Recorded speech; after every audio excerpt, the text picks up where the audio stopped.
What's going on, YouTube? Today is Wednesday, February 17th, 2021. We got a 10-game NBA slate, and I'm here to break it down with you guys. The first game we're looking at is the Knicks versus the Magic. Just looking at this game out the gate, the Magic, they're missing a lot of players, a lot of their key players, and they have been for a while now, while the Knicks on the other side are, let me see. The Knicks have been doing pretty well lately. In this game here today, Mitchell Robinson is going to be out, the starting center for the Knicks. We got Cole Anthony, Aaron Gordon, who else? We got Fultz and Isaac all out for the Magic. It's pretty much was their starting five, besides Vucevic. And then we have Ennis, Fournier, and Aminu day-to-day, questionable. You're going to want to keep an eye on that to see if they actually play today. If they do, that might change a couple things for you. Both of these teams, out of the last 5 games, the Knicks have won 3 out of 5. Orlando won 1 out of 5. In their head-to-head matchup they played already this season, the Knicks won. So the Knicks are 1-0 in the head-to-head series, and they're also on a 3-game streak. Orlando coming off a loss their last game. Both of these teams rebound in the top 5. The New York Knicks, they have Mitchell Robinson, or had Mitchell Robinson. He's out for this game, but he was a good rebounder. Vucevic also he's destroying stuff. I got him on my fantasy team. Vucevic is going for 40 points, 17 rebounds, 37 points, 18 rebounds. Like, this guy's just a monster. But with New York on their streak and Julius Randle playing as good as he is, my pick here is going to be the Knicks -4, under the 210 total. The Knicks -4, just because for me here it's Knicks or nothing. I can't put any money on the Magic and be confident about that at all, like whatsoever. There's just no doing it. They're too hurt right now. The second game we got here, we're looking at the Celtics versus the Hawks. The total is 224, and they got the Celtics -4.5. The Celtics are on a back-to-back, and they're traveling to go play against the Hawks. But they were pretty impressive against Denver yesterday. I was pretty high on Denver. I thought Denver would come in and get it done, but they didn't have Will Barton. They didn't have a couple of their key players, and when that team, Denver, doesn't have a couple of their key players, they don't tend to get it done, man. But here we got the Celtics -4.5 against the Hawks, totaling 224. The Hawks have Bogdan Bogdanovic, Hunter, Dunn, and Rondo all out. Tony Snell is questionable. He might get to play today. Tice and Smart and Langford are all out for the Celtics. Both of these teams against the spread this season are around 500, like 12-13, 13-12, like right around there. Both teams rank middle of the pack as far as stats go. Pretty similar. Before the Celtics just got that win at home against Denver, they weren't looking too good. The last 3 games prior to that, they're looking like they're just finally getting it together. But this team without Marcus Smart is just missing something. They're missing a defensive presence. They got Payne Pritchard. He's doing pretty good. They got Semi Ojeleye. He's stepping up. These players are stepping up, but they're not stepping up in the way that Marcus Smart contributes to the court. You know what I mean? Marcus Smart is gritty. He dives on the ball, harasses their best guard. You know what I mean? All these things that they're missing right now. And going up against Trae Young and Collins and them, they're going to need somebody to chase. Besides Kemba, obviously, he's quick. He's good on offense. His defense hasn't always been that stellar. They're going to need somebody to chase around. They're going to need somebody to chase around. Sorry, I'm just reading here some of the stats. They're going to need somebody to chase around Trae Young, definitely. And without Tice to come up and bury himself on those screens, because all the Hawks do pretty much is pick and roll. They pick and roll. John Collins and Capella come up. They set a screen for Trae Young. Trae Young drives, penetrates. It's always a little alley-oop at the rim. They have success with that. They've had success with that. I'm curious to see how that's going to go here with the Celtics playing defense against that. But what I do know is Atlanta cannot guard their offense. Jason Tatum, Jaylen Brown. They have shooters and Ojeleye and the rest of those guys that are really stepping up. Both of these teams aren't looking that amazing at this point in the season, but if I had to take a choice on either side, my lean would probably be Boston -4.5 over the 224. That 224 total is way too low for a Hawks and Celtics team that shoot as many threes as they do. I feel more confident in the over 224, but I would take Boston minus 4.5. Game 3, we're coming out here to Philadelphia versus Houston. So the line opened up on this game at minus 11.5 last night when I seen it. I can't take 11.5 even against this struggling Houston team. I'm not taking 11.5 with the Sixers for some reason. When it comes fourth quarter, a lot of teams this season have been keeping up and just giving them a hell of a game in the fourth quarter. And these are teams that shouldn't even be that close when they're playing. I do like the Sixers. I do like them, but just 11.5 is too many points. I think today it's down to 10.5. If it keeps going down and I could get it at like a 7 or 8, I'll take it there. But 10 plus, it's the NBA. It's 2021. Houston shoots a lot of three-pointers. You can never count them out. But in this game, they have Christian Wood is still out for Houston. Oladipo questionable. He might come back today. Over on the Sixers side, Joel Embiid is probable. He missed last game. So he's projected to come back in this game tonight.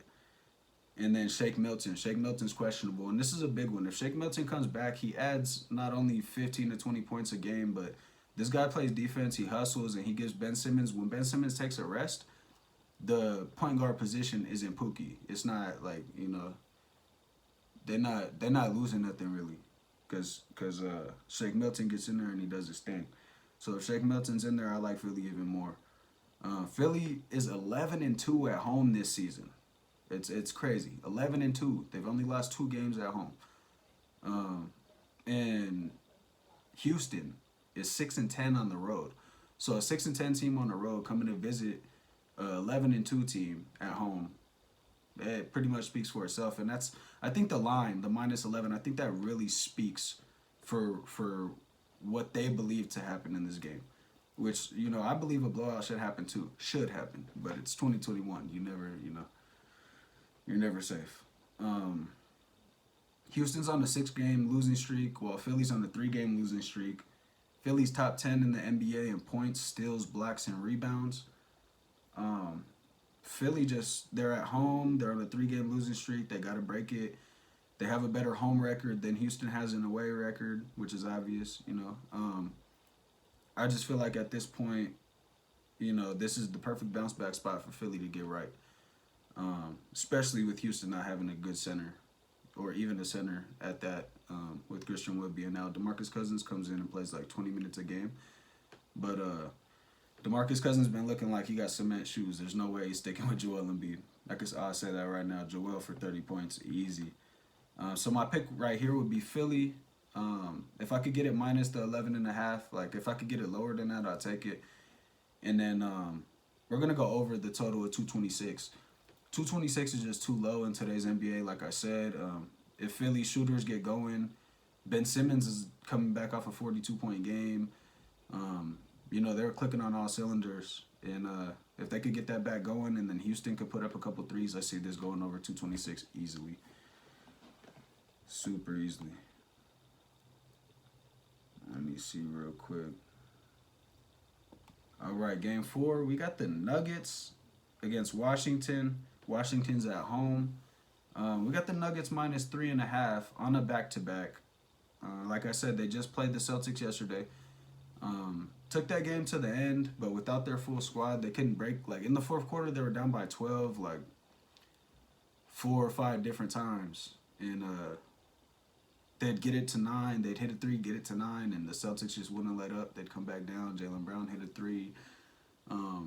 So they just couldn't break past that 10-point lead that the Celtics had in the fourth quarter. But despite having a lot of players out, they still looked the part. They were hooping. They're out there trying. They're not, they didn't just fall over and take the loss. Like the Nuggets are still out here balling, man. For the Nuggets today, they got Gary Harris, Morris, Dozier, Millsap, and Barton all out. So they're missing 6 players. And out of these 6 players, there's 2 point guards, a shooting guard, and 2 small forwards. So they're missing a little bit of everybody here, which is making them have to play they're playing R.J. Hampton and they're playing Capazzo and little dude's raw. Little dude, I think he might be Italian or maybe like from like Barcelona or something. It's like Spanish or something. I'm not sure. His name is Capazzo though. He's a backup PG. And he's out there doing his thing, man. They're out there balling. So despite missing all these players, they're still out there hooping. For Washington, Ish Smith and Bryant are both out. Bryant's been out for a while. I don't think he's coming back anytime soon. And then Ish Smith, he's out. He's been out the last couple games, and I think he'll continue to be out for like another week. But they do have Russell Westbrook. They do have Bradley Beal, Bertans, a bunch of the other players that came back. Washington's on a 2-game win streak, actually. After, I think they only won maybe 4 out of 15 games since Russell Westbrook came to the team. But the last 2 games, they seem to be getting it together, getting it back together and figuring some things out. So that's been nice. I was actually on them the last 2 games, and they hit for me both games. I had them plus the points.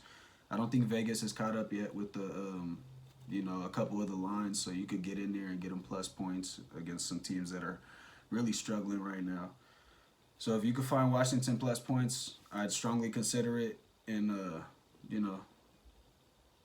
strongly consider taking Washington plus points, which is what I'm doing here in this game. Denver's just spread too thin with injuries. Washington has their key players, and they're playing at home. This game is going to be a coin flip for me, and what I want you guys to know is I'm not into the business of betting coin flips. Like, I'm not betting 50-50s here. Like, I'm betting something I have knowledge on, something I'm studying every day. I'm not only studying and looking at these different websites, but I'm watching film, like, of the last time these guys played each other, whether it was this year, whether it was last season, 2 seasons ago. I'm trying to find any edge that I could find in this betting world so that I could come bring it to YouTube. I could let you guys know, what I found and the research that I've done, and then we could all find an edge somewhere. There's 10 games today. The good thing about it, you don't have to bet all 10 games. You don't. So when I say these games are coin flips, I'm not taking them. It's a coin flip. I'm just not doing it. Unless I just have money to play around and I'm trying to have fun, and I'm trying to put in this big parlay for $10 to hit for 1,000. I'll play around. I'll take a couple 50-50s, maybe some over-unders that I wouldn't take on a regular basis to try to hit, you know what I mean? But that's just not a good way to make money. Most days I do single bets, so I'll bet on this team to win or by the point spread. Then over here I'll do a single bet, and then I'll do like 1 or 2 parlays for that day, but I do them real cheap just as fun so that, if I do hit, it's like, hey, you feel me? That's what's up. But if I don't hit, it's not hurting my pockets. I'm not just out here betting ridiculously, shit, I got 3 kids. I'm not rich. Like, we out here trying to get rich, though, and that's the point of doing this, man. That's what we doing, man. So let's move on, man, to the next one. We got Game 5. We got the Pacers versus the Timberwolves. Sheesh. So, the Pacers, I'm real high on them lately, but there's one thing, and we'll talk about it coming up here. One thing with the Pacers that I need from them for me to be able to put my money on them consistently, and we'll talk about that getting ahead here. The Pacers, though, in this spot versus the Timberwolves are on a back-to-back. They played against Los Angeles last night, which they pretty much hung with the Lakers. They hung with the Lakers until the fourth quarter, pretty much, and then got the doors blown off them in the fourth quarter in just embarrassing fashion. Went 5-6 minutes there without scoring the ball. And, LeBron just took over without Anthony Davis. Come fourth quarter, the ball's going to be in his hands. They didn't have anybody to stop him. It's, a lot of teams don't. And that's been the story here this season, which is why LeBron and I think Embiid are the top 2 in MVP votes this season. Like, I think Embiid's in second, LeBron's in first. The guy's a monster. The guy's 36, 37 years old, still dominating the entire league. I think he's sticking around to try to play with Brownie. That's shit is nuts.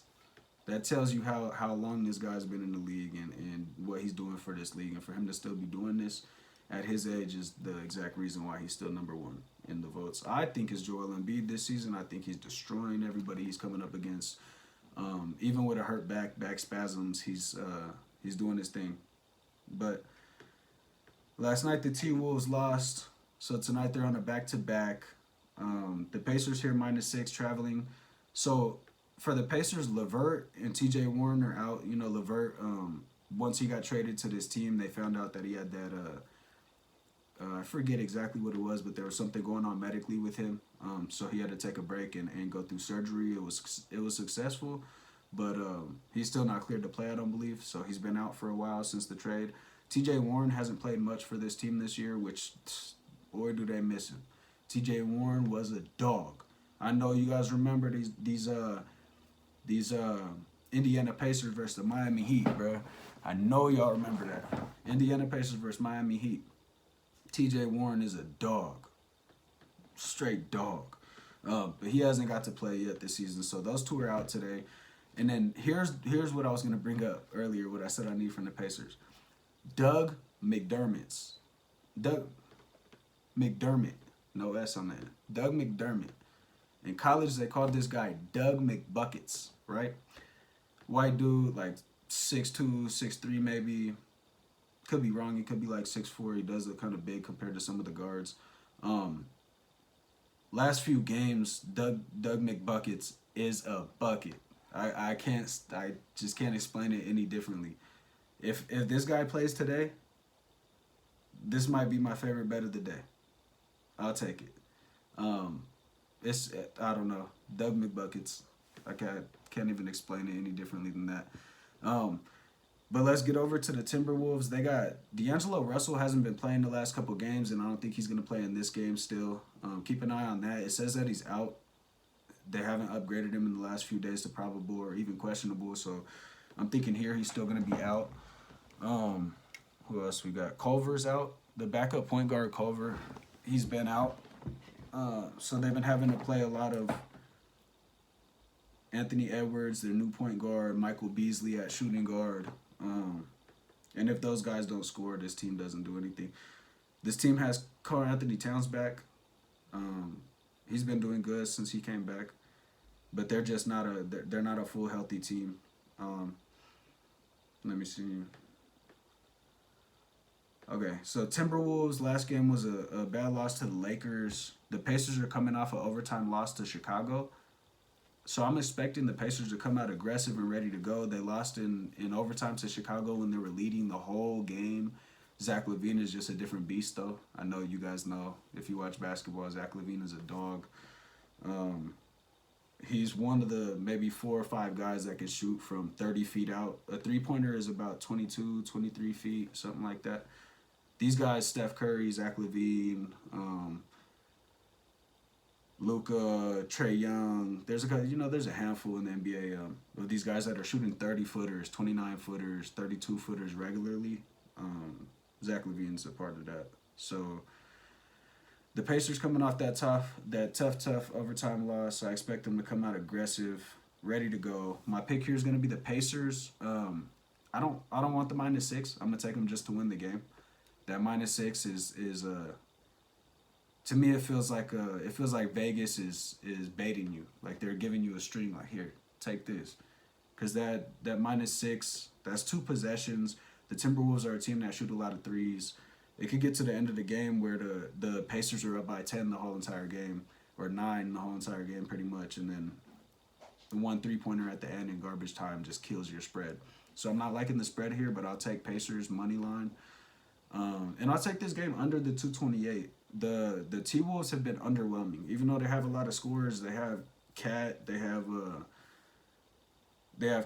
Michael Beasley, Anthony Edwards, they have a couple other role players that have been playing for this team for a while. But they're just not putting up the points that they used to. This used to be a super fast-paced team. Everybody would look at the Timberwolves in daily fantasy or in these sports bets and look at the over and always smack it. It's not automatic anymore. They're not scoring like that. And then they're playing against the Pacers, which are one of the top NBA teams in the paint. They don't only have one big man that could try to guard Cat, but they got 2. They got Miles Turner and they got Sabonis, and the Pacers are the leading team in the NBA in blocks per game. Miles Turner. That boy is a dog. So I'm going to watch this game. I expect the Pacers to win. That -6, it's iffy, so I'm going to just take them to win. under the total of 228. And that's my pick for that game. Let's move along here. Let me see. So for game number 6, we got Detroit versus the Bulls. Detroit Pistons versus the Chicago Bulls. And just looking at this game before I even start taking notes or writing any stats or any of the stuff that that I prepared for the video,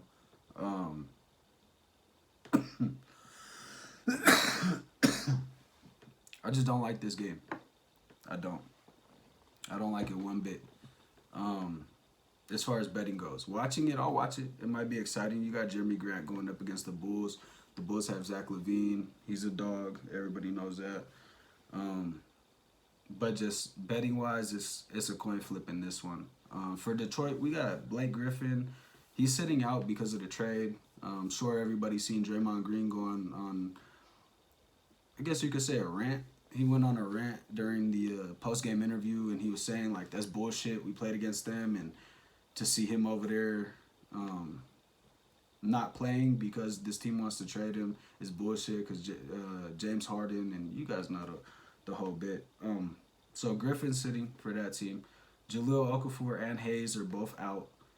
And Jackson and Demboya are both questionable. So this is something to look at and to keep looking at throughout the day when you're making your picks. Jackson and Demboya, Frank Jackson came from New Orleans. He's a guard. He's pretty tough. Demboya is a big, long, lanky, like 6'10" young kid.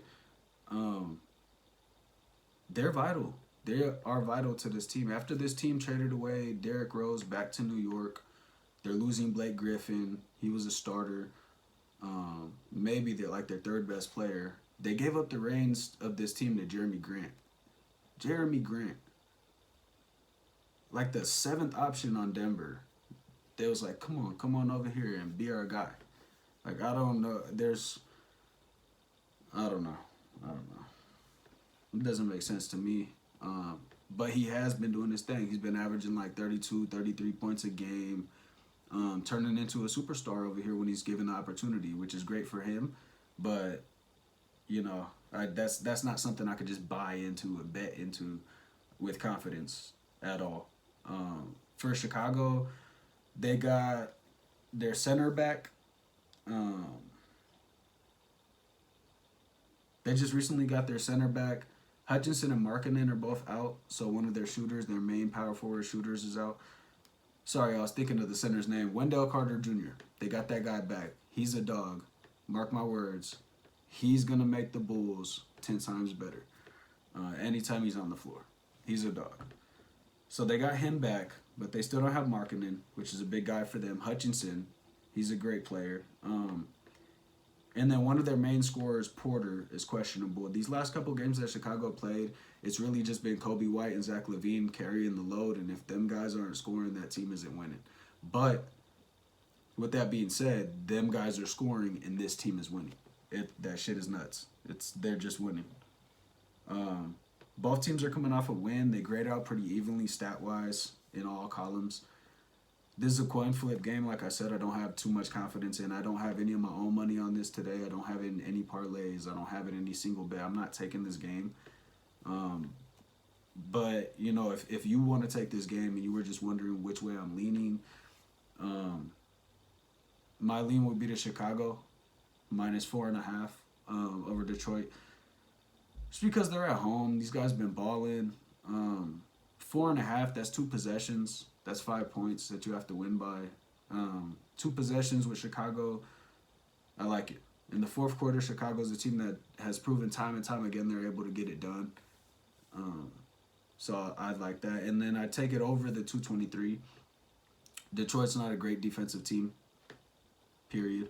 Chicago isn't either. They're both up and down teams. They shoot the ball, shoot a lot of threes, both teams. So that's, you know, when you shoot a three, it's not like you're laying it up and it's gonna roll off the rim soft and you could just grab a rebound, slow it down, and go set up a play. These teams are shooting threes, is banging off the back of the rim and off the side of the backboard hella hard, and these are long rebounds. These are coming out back to the 3-point line, but to the other team. So they're catching it. They're turning around, looking. They got an outlet pass. It's there. Boom. Outlet, layup. You know what I mean? So it's a lot of fast break going on. It's a lot of three-point shooting. These are not teams that like to dribble up, set up half court, and get it done that way because they're just not built like that. So my lean would be Chicago minus 4.5 over the 223. Let's get to this next one. I'm excited for this one. I am excited for this one, my guys. So we got Portland here versus the Pelicans. Both of these teams are on a back-to-back. Both of these teams coming off a win. Now, the Pelicans yesterday, they beat Memphis. Portland beat the Thunder. More impressive, if you ask me, the Pelicans beating Memphis because the Thunder are just, they have so many injuries. Their best player right now is Luguentz Dortz. And that's nothing to really, right back home about. That's not, hey, I just mixed Luguentz Dortz. Nobody even knew who that guy was until, you know what I mean, a couple weeks ago. So, they're both coming off wins. The Portland Trailblazers been beating a lot of teams without McCollum, Nurkic, Hood, Giles, Collins. These guys are missing 3 out of their top 5 players. And somehow Dame time. I know y'all see him. This guy is he's a bucket. He bucket. Stop playing with him. But on the other side of this game, the Pelicans, we got Josh Hart questionable. Yesterday, the Pelicans looked impressive. In the last 3 to 4 games, they've been really disappointing. So yesterday, I took the other side. I took the Memphis side, which obviously didn't win. You win some, you lose some. You're not right every single day. I'm not coming out here and telling you guys like, hey, I'm the best. I win millions of dollars. Like, come watch my shit and just take what I'm saying for face value, go bet it, and you're going to win. No. What I'm doing is providing you guys information so that you can make your own educated decision based off what I'm saying. You can agree with what I'm saying, or you can find something that I'm saying that you don't believe to be so true. So then you take it the other way. That's perfectly fine, and that's why I'm here. So we can get to the bottom of it, man, so that not everybody is just betting these games just based off of, the Lakers, like, they were good last season, I'm going to bet it this season. That's how Vegas wins a lot of their money, is by people not knowing what the hell they're doing and coming out here and just losing.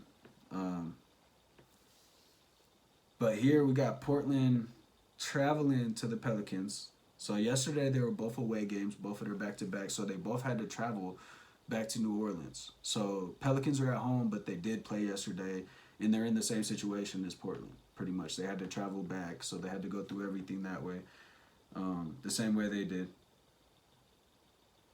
Portland, just looking at this, I mean, Portland has been able to get they've been able to notch some wins over good teams recently, like really good teams, top 10 teams in the NBA. They've been able to finish against them, even without McCollum and all these guys. But I think here the Pelicans are just too healthy compared to them. The Pelicans have everybody. Their top 5, their top 5 and their next 3 guys off the bench are all healthy.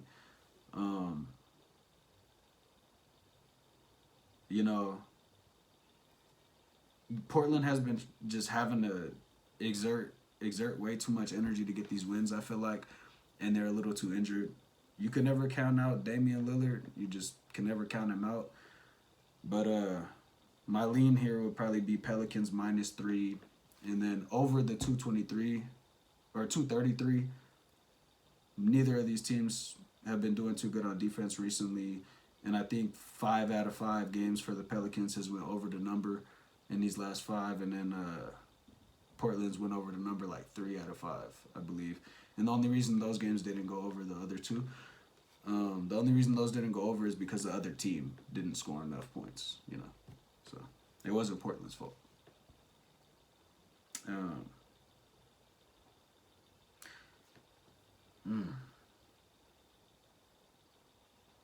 That one's tough. I like Damian Lillard. I like that guy. I might have to, I don't know. I might have to study that one a little bit more, see what I could do. The 8th game of the day, we got 10 games, so now we're on the 8th game of the day. There was supposed to be 11, but I think the Spurs and the Pistons got postponed because the Spurs organization Just found out like a couple people from the COVID tracing, a couple different people have COVID, so I think the Spurs are done for now. For like the next 2 weeks, they got to quarantine or something like that. So there's only 10 games on this slate. The eighth game of the day is going to be the Thunder versus the Grizzlies. And like I just mentioned them before, the Thunder are on a back-to-back. They played against Portland and lost. Bad. Just weren't looking good out there. They're super injured. Shai Gilgeous isn't playing. Hill, George Hill, Trevor Ariza, they're both out. Shai Gilgeous out. Maladon questionable. He's a backup guard. They just didn't look good against the Trailblazers yesterday, and they're on a back-to-back, and they're traveling to the Grizzlies today. This team is just not a team I'm even considering betting on anytime soon.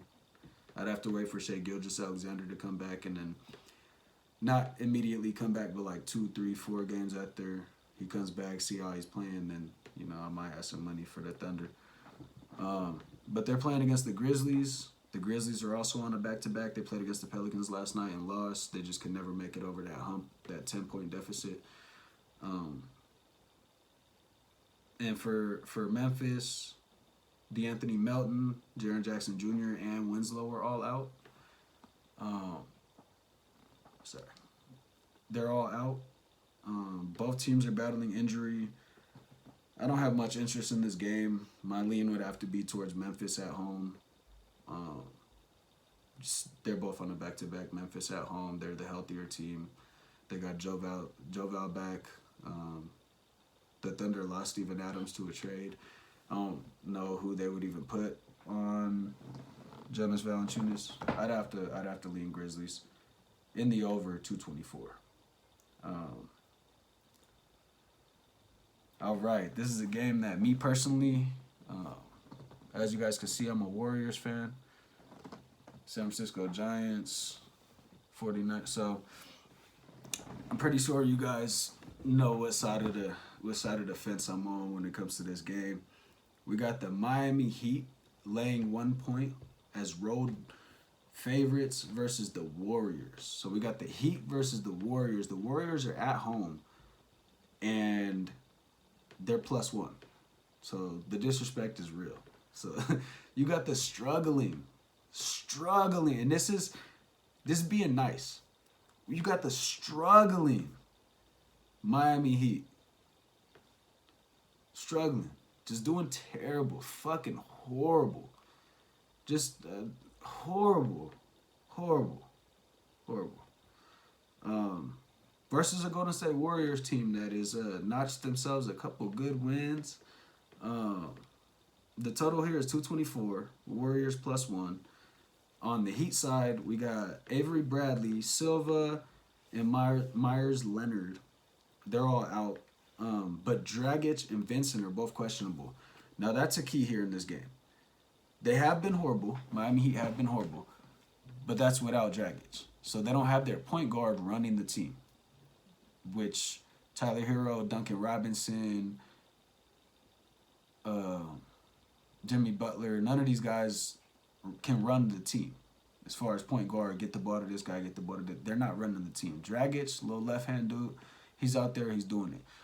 He's been hurt recently. So they've been playing really horrible. Their offense doesn't have an identity right now. They have nobody they're specifically running through. Jimmy Butler recently, the last 2 or 3 games, has been stepping it up. I'll give it to him. But they're just inconsistent. They've barely been putting up 100 points a game. It's just terrible. For the Warriors on the other side, Wiseman's out, Looney's out, and Chris is out. Marquise Chris. Obviously, the three guys that I just named were all at one point our starting center.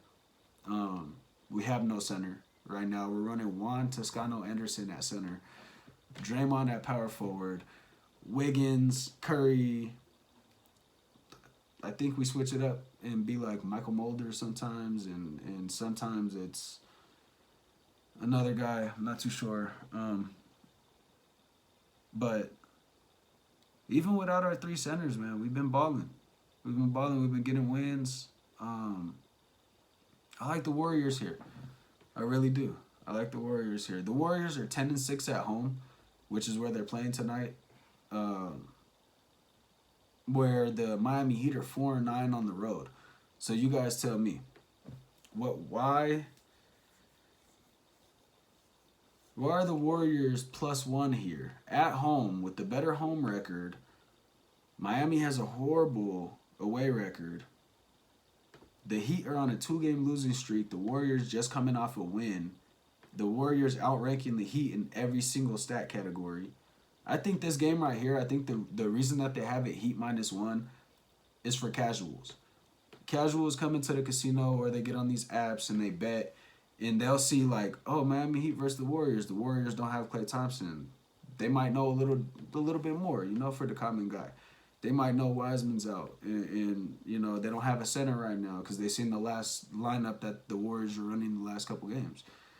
They might think, oh, the Heat were just in the playoffs. The Heat are going crazy. These are not the playoff Heat, guys.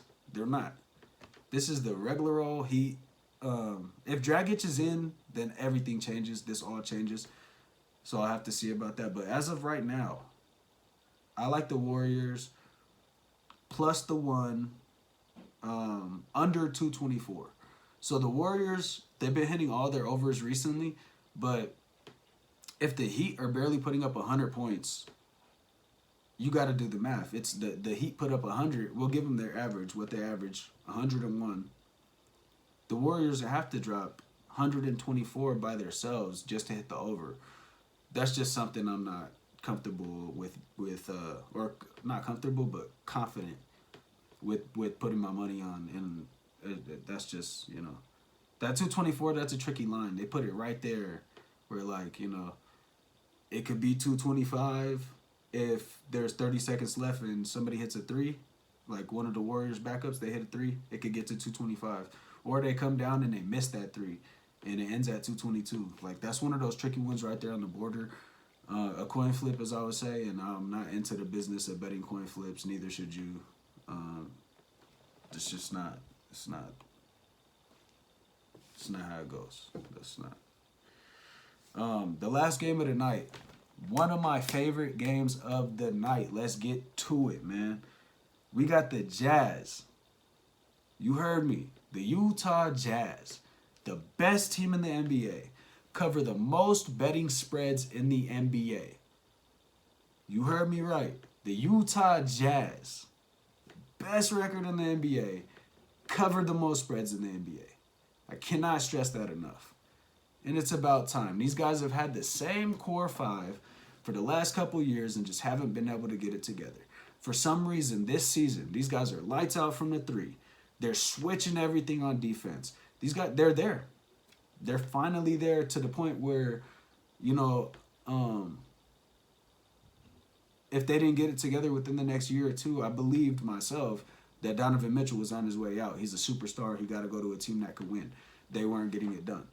At this point, let me tell you, there's a bet right now, actually, that you could take on William Hill, or if you go to the casino and bet futures or anything, or wherever you place your bets at. The odds on the Jazz winning the championship, the NBA championship, I think the odds are like +$800, or it's +800. So right now I go put $100 on that.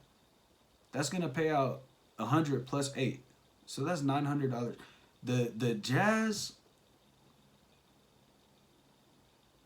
I'm gonna just go out on the limb and say it. The Jazz are my favorite out of the West and to win the championship this season.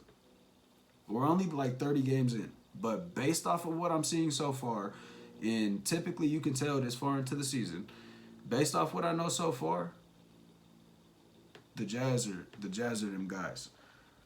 And here they're playing the Clippers. So the Jazz -3.5 versus the Clippers, and the total is 228. So for the Jazz, Conley is questionable. Mike Conley came back from injury, had a couple stinky-ass games, like 14 points and 2 assists, and just stinking up the place. They play better without him right now. And today, he's questionable. He might make it back, might not. It's not going to change anything for me, especially against this Clippers team, and you'll hear why in a second. That's the only injury we're looking at for the Jazz. For the Clippers, we have Paul George still out. He's been out the last like 3 or 4 games. Kawhi sat like 1 or 2 games recently. Also, they still been able to win recently. Nicholas Batum is also out today. Kawhi Leonard is questionable. So if Kawhi Leonard doesn't play, I got the Jazz at the last night. I got him at -3.5. I locked it in, locked it, set it, wait for it. If Kawhi plays or not, I really didn't care. They're gonna win by 4. Period. Kawhi's not gonna change that. For me, personally. But Kawhi does have a chance to play here, and if Kawhi Leonard does get ruled in, you can see the spread, the line on it change a little bit. So try to get on these as early as possible if you already know pretty much what's going on with these teams. Head to head this season, they've played once before, and the Jazz are 1-0, winning the last game that they played against each other in convincing fashion. The Clippers at home this season are 10-4, which is something to talk about. They're one of the better teams, like top 5, top 6 in the league in home record this year. But and this is what we're excited about. The Jazz are coming to the Clippers to play. The Clippers are 10-3 or 10-4 at home. The Jazz are 10-3 on the road. Yeah, on the road. Like they're packing their bags, they jumping on the airplane, they coming to where you at, and they taking your shit. They taking it. Give me that. That's mine. Give me that. They're coming into people's arenas. There's no fans in these arenas to hype the other team up. They're coming in there. They're smacking the shit out of people, packing their bags up, going to the next place, doing the same thing. This Jazz team is bad. There's some bad boys on this Jazz team this season, man. The Jazz are 21-6-1 against the spread this season. I'm gonna tell you right now, ride the Jazz train while it's hot. And that's something that most people don't do enough of in this industry is ride the hot hand. Okay? Don't they gotta lose eventually. That's common sense. Yeah, they gotta lose eventually. But I'm in this for the hot streaks. I'm trying to parlay some shit. I'm trying to boop, boop, boop, boop, boop, keep hitting. You know what I mean? So the Jazz been doing that. The Jazz are on an 8-game streak. The Clippers are on a 4-game streak. The line here, that -3.5, it looks like Kawhi is they're probably projecting Kawhi to play, and that's why this line is so low, like -3.5. The Jazz only got to win by 4 to cover this. If Kawhi wasn't playing, then I think they'd have it like Jazz got to win by 10 to cover this, because there's no Kawhi, there's no George. So I think they're assuming that Kawhi's gonna play. But seeing as though the number's still under 5, it's under 6, it's under 10. Regardless if Kawhi plays or not, my pick here is going to be the Jazz -3.5 in the over 228. The Clippers are 5 for 5 in the last 5 games with the overs. They hit the over. They score a lot of points. They've been scoring a lot of points. And even though the Jazz are one of the better defensive teams in the league, the Jazz are scoring a lot of points. So I think 228 is too low. That's 114. Okay, so that would be 118. You know what I mean? Do the math. 118 to 110. Combined score of 228. 119 to 110, and that's not a lot. That's not too much to ask for from the Jazz or the Clippers. Both of these teams been on scoring tears.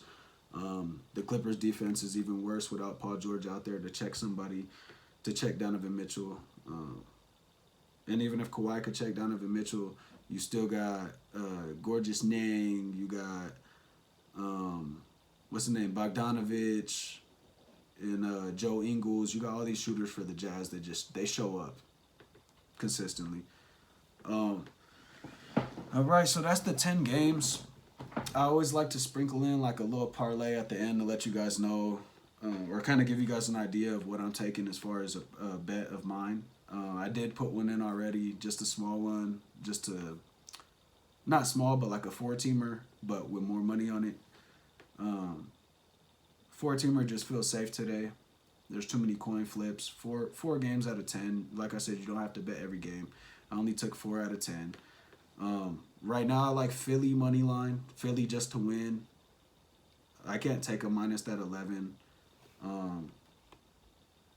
Just can't do it. But I could take them versus Houston. I could take them Philly money line. Philly to beat Houston easily. Joel Embiid coming back this game, that's too easy. It's a hit. The Jazz minus 3.5 against the Clippers. Paul George is out. The Jazz are on a roll. They're hot. Keep riding the train until it fails. They cover every spread. 4 is just too low, even with Kawhi in there. I don't think he's going to change anything up too drastically. You still got other players on the court that are just red hot right now.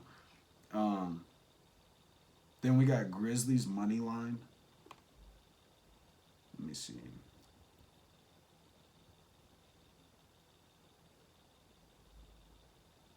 Sorry, let me just pull this up. Okay, Grizzly money line. Them and the Thunder are both on back-to-back games. I think the Grizzlies just have the healthier team. Both of their stars playing. Thunder without Shai Gilgeous-Alexander, I'm just not too eager to bet their way anytime soon. And the Grizzlies have shown me, that Joe Val and John Morant are back to playing how they typically play. So I'll take the Grizz money line there. And then last but not least, I'm gonna take the Pelicans -3 over the Portland Trailblazers. Portland are injured. Both teams coming off a back-to-back, but the Pels are at the house. Portland's too injured. They've been exerting a lot of energy, and I just feel like the New Orleans Pelicans are healthy enough to take down Damian Lillard and have enough bodies to send at Damian Lillard to make it a hard game for him to score. So those are my picks. This is Michael with Full Court Press. If you want to go check out the merch, you can follow me on Instagram at Full Court Press Clothing. Go check it out, man. Give me a follow. Don't forget to like, subscribe, and comment. I'm out.